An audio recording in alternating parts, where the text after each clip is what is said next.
Welcome to both of you. Mark, I got to give you credit. Last time I was on this show, you were here and you were pounding the table for the soft landing, saying we're not in a recession. The jobs market is just too tight. And since then, we've actually seen employment pick up and now inflation's starting to come down. So what do you think this does for the economy debate?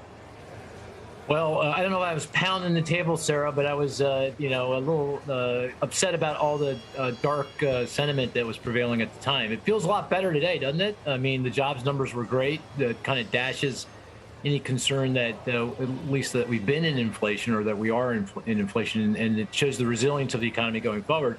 And these inflation numbers, they were really good.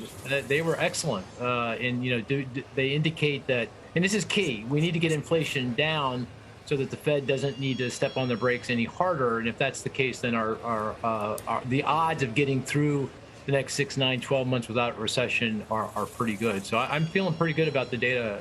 It's taken on a much brighter hue since the last time we chatted. I was trying to give you credit, pounding the table. And a lot of people have been waiting for peak inflation to buy stocks. However, we're coming off of a pretty sharp rally for the month of July already. So what do you do? Yeah, it's funny. I'm a little surprised at how the strength of the market today. Certainly CPI was much better than people expected, but the market seemed to be expecting it, right? With that rally ahead, the market was telling us that things were getting better, that maybe we saw peak inflation. So the strength today, I'm a little bit taken aback, I guess. We'll see where the day ends. It's still early. But it is good news. And it's nice to see that good news can be good news, which is a change. I live in the middle of the country. I do see and hear from my friends, about the grocery price inflation, about, gas prices. They are feeling a little bit of relief over the last month.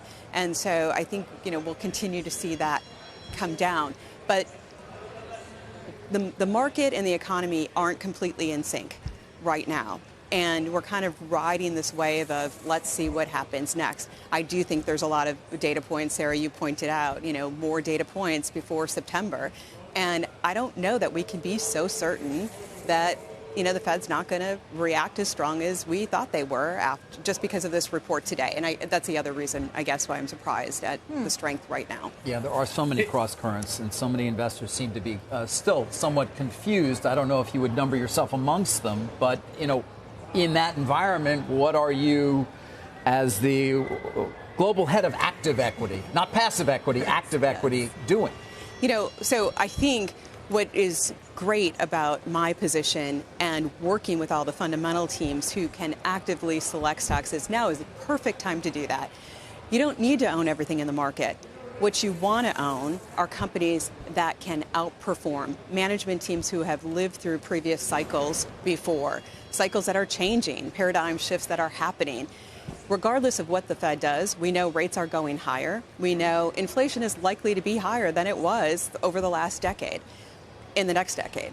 And so you're going to want to pick companies that are better positioned for that type of environment than the previous environment we've lived through. And that's what our, investment teams are doing. That's what they're focused on, is picking those stocks. And they're across every industry. But what we were saying 4 weeks ago is don't focus just on value or just on growth and some of these things that, people in the market were doing. Focus across the board and focus on fundamentals, because areas like technology and areas like healthcare will be areas that you'll find opportunity.